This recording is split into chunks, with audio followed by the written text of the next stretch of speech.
সে মহান আল্লাহ তাআলার দরবারে যে মহান রব্বুল আলামিন আমাকে আপনাদের সামনে সালাত সম্পর্কে কিছু আলোচনা করার মতো সুযোগ করে দিয়েছেন, সে মহান আল্লাহর দরবারে শুকরিয়া আদায় করি, বলি আলহামদুলিল্লাহ।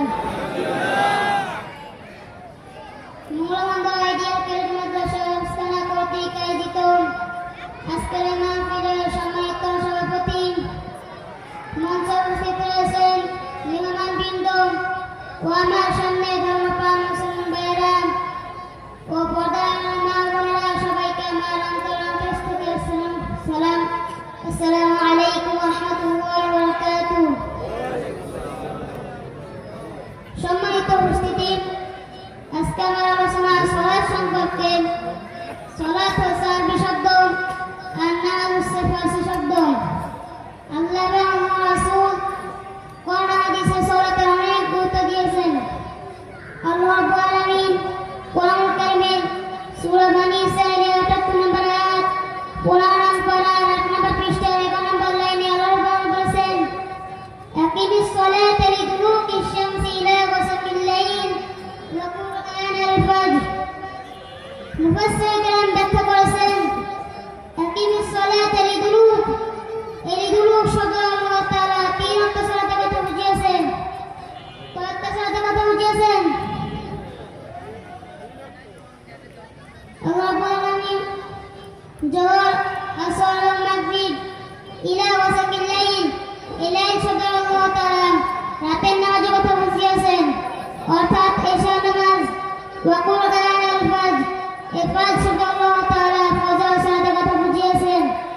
এই উক্ত আয়াত দ্বারা আল্লাহ রাব্বুল আলামিন ৫ ওয়াক্ত সালাত ফরজ করিয়াছেন। নামাজ আদায় করে যেমনি কল্যাণ রয়েছে, তেমনি আদায় না করলে তার অকল্যাণ রয়েছে।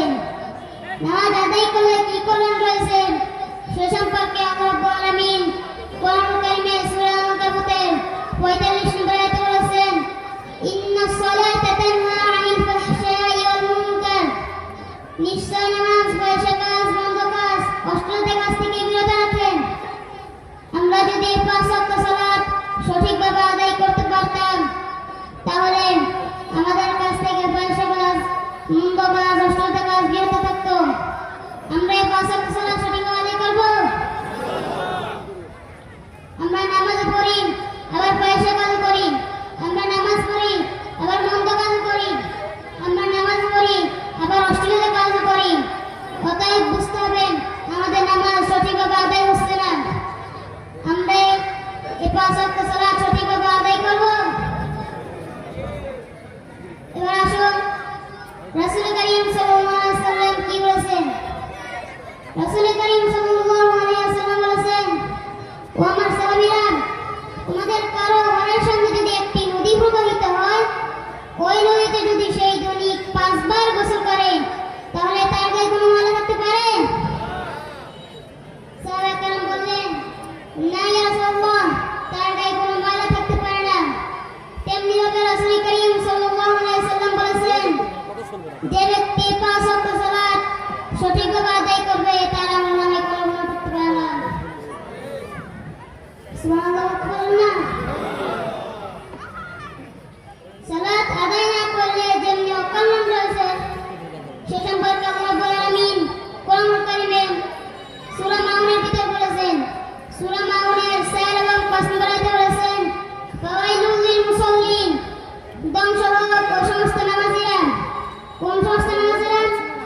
আল্লাহ রাব্বুল আলামিন তার পরের আয়াতে বলেছেন, আল্লাযীনা হুম আন সালাতিহিম সাহুন, যারা নিজেদের নামাজে উদাসীন, নামাজ পড়ে কিন্তু মন উদাসীন, নামাজে এদিক ওদিক তাকায়, নামাজে উদাসীন ভাবে দাঁড়ায়, সেই সমস্ত নামাজীদের জন্য আল্লাহ রাব্বুল আলামিন ধ্বংস কামনা করেছেন। আমরা কি নামাজ পড়ে ধ্বংস হতে চাই? তাহলে আমাদের ৫ ওয়াক্ত সালাত সঠিকভাবে আদায় করতে হবে। এদের সম্পর্কে রাসূল করিম সাল্লাল্লাহু আলাইহি ওয়াসাল্লাম কি বলেছেন শুনুন। রাসূল করিম সাল্লাল্লাহু আলাইহি ওয়াসাল্লাম বলেছেন, সারাকাতাল্লাযী ইয়াসরিকু মিনাস সালাত, দুনিয়ার মধ্যে ওই ব্যক্তি সবচেয়ে বড় চোর যে নামাজে চুরি করেন। সাহাবায়ে কেরাম বললেন, কাইফা ইয়াসরিকু মিনাস সালাত, হে আল্লাহর রাসূল, নামাজে আবার কিভাবে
তুমি সাফওয়ান জাহান্নামে কেন এসেছো? মুসলমানরা সবাই এক বাক্যে বলবে, ক্বালু লাম নাকু মিনাল মুসাল্লিন, আমরা দুনিয়ার বুকে নামাজ আদায় করতাম না, তাই আমরা সাফওয়ান জাহান্নামে এসেছি। সেদিন কোন মুসলিম বলবে যে আমরা দুনিয়ার বুকে নামাজ পড়তাম না, তাই সাফওয়ান জাহান্নামে এসেছি? কারা বলবে আমরা সাফওয়ান জাহান্নামে এসেছি? আমরা কি সাফওয়ান জাহান্নামে যেতে চাই? তাহলে আমাদের 5 ওয়াক্ত সালাত সঠিকভাবে আদায় করতে হবে। রাসূল কারীম সাল্লাল্লাহু আলাইহি ওয়াসাল্লাম বলেছেন, মান তারাকা সালাতান মুতাআম্মিদান ফাকাদ কাফার, যে ব্যক্তি নামাজ আদায় করবে না সে কাফের। আমরা কি কাফের হতে চাই? আমরা যদি কাফের হতে না চাই তাহলে আমাদের 5 ওয়াক্ত সালাত সঠিকভাবে আদায় করতে হবে। আল্লাহ রাসূল আর একটি গুরুত্বপূর্ণ হাদিস বলেছেন, আপনারা কি শুনতেছেন? আল্লাহ রাসূল বলেছেন, আল ফারকু বাইনাল আবদি ওয়া বাইনাল কুফরি তারকুস সালাহ, মুমিন বান্দা এবং কাফেরদের মধ্যে পার্থক্য হচ্ছে নামাজ।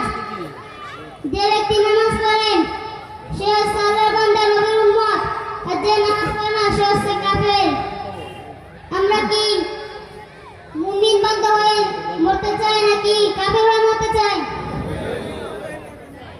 আমরা যদি মুমিন বান্দা হতে চাই তাহলে আমাদের 5 ওয়াক্ত সালাত সঠিকভাবে আদায় করতে হবে।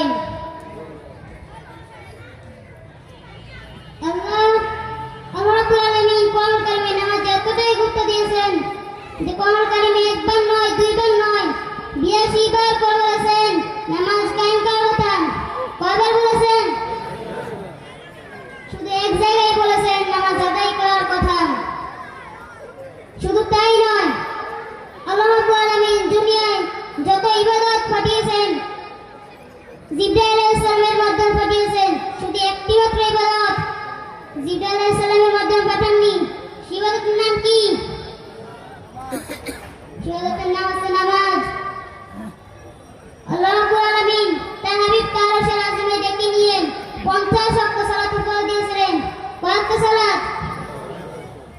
এই 50 ওয়াক্ত সালাত থেকে যখন কমাতে কমাতে 5 ওয়াক্ত আসলো, তখন আল্লাহ রাব্বুল আলামিন বললেন, হে রাসূল, তোমার যদি কোনো উম্মত আমার এই 5 ওয়াক্ত সালাত সঠিকভাবে আদায় করে তাহলে তার আমলনামায় আমি 50 ওয়াক্ত সালাতের সওয়াব লিখে দেব। সুবহানাল্লাহ। আমরা কি 5 ওয়াক্ত সালাত সঠিক আদায় করব? মরার আগ পর্যন্ত এই 5 ওয়াক্ত সালাত সঠিকভাবে আদায় করার তৌফিক দান করুক। সকলে বলে আমিন। এই বলে আমি আমার সালাত সম্পর্কে সংক্ষিপ্ত বক্তব্য এখানে শেষ করছি। ওয়া মা তাওফীক ইল্লা বিল্লাহ। আসসালামু আলাইকুম ওয়া রাহমাতুল্লাহি ওয়া বারাকাতুহু।